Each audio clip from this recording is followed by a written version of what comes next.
আসসালামু আলাইকুম দর্শক, খুব অবাক লাগছে, অবাক বিস্ময়ের সঙ্গে খেয়াল করছি সংবাদটা এবং গা শিউরে উঠছে।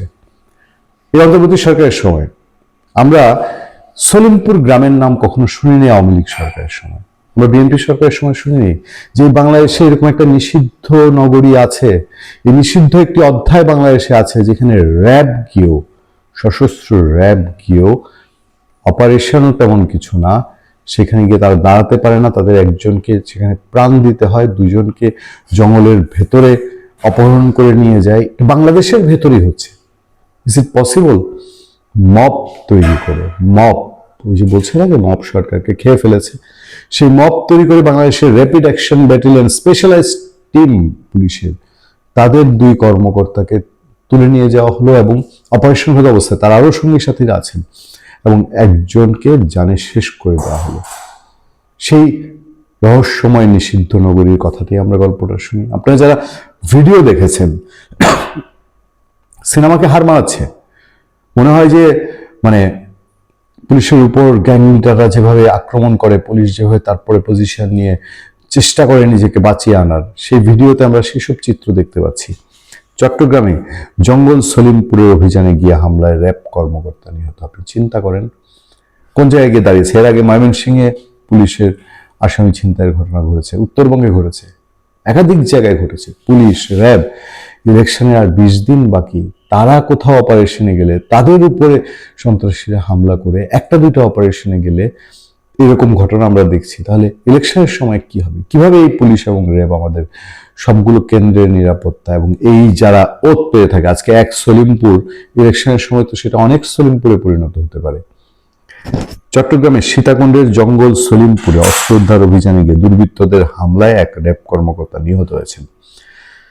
তার নাম মোতালেব হোসেন ভূঁইয়া। তিনি র্যাব 7-এর উপসহকারী পরিচালক হিসেবে কর্মরত ছিলেন, মানে ডিএডিজি পদটা বলা হয়। এই ঘটনায় আহত হয়েছেন আরো কয়েকজন। সোমবার সন্ধ্যায় এই ঘটনা ঘটেছে।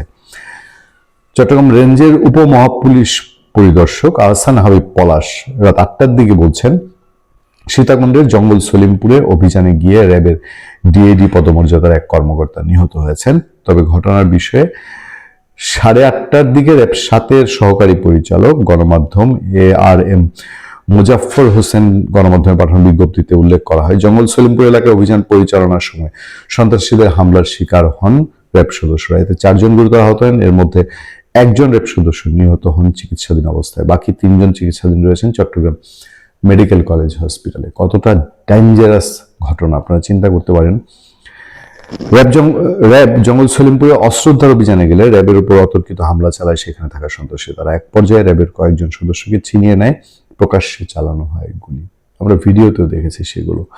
চট্টগ্রাম নগরের বায়েজিদ বোস্তানি থেকে 2 কিলোমিটার পশ্চিমে এশিয়া উইমেন ইউনিভার্সিটি, এর বিপরীতে লিংক রোডের উত্তর পাশে 3100 একর জায়গায় জঙ্গল সলিমপুরের অবস্থান। সীতাকুণ্ডে এটির অবস্থান হলেও এটি অনেকটা নগরের ভেতরেই। এর পূর্ব দিকে রয়েছে হাটহাজারী উপজেলা এবং দক্ষিণে বায়েজিদ থানা, মানে নগরের একদম আশেপাশের ঘটনা। জঙ্গল সলিমপুর দুর্গম পাহাড়ি এলাকা হয়, এটি হয়ে উঠেছে সন্ত্রাসীদের নিরাপদ আস্তানা। 2024 সালে 5 আগস্টে দেশের রাজনৈতিক পট পরিবর্তনের পরে এলাকাটি নিয়ন্ত্রণ নিয়ে সংঘর্ষ, খুনাখুনির ঘটনা লেগেই আছে। যেমন চট্টগ্রামের কয়েকটি এলাকা এরকম হয়ে গেছে, রাউজান, সীতাকুণ্ড, চট্টগ্রাম, এরকম কয়েকটি এলাকা যেন মানে একদম অভয়ারণ্যে পরিণত হয়েছে। সম্প্রতি এলাকায় দখল নিয়ন্ত্রণে সন্ত্রাসীদের দুটি পক্ষের মধ্যে সংঘর্ষ, গোলাগুলি হয়, এতে একজন নিহত হয়। পরদিন সেখানে প্রতিবেদন তৈরি করতে গিয়ে সন্ত্রাসী হামলা ও মারধরের শিকার হয়েছেন 2 সাংবাদিক।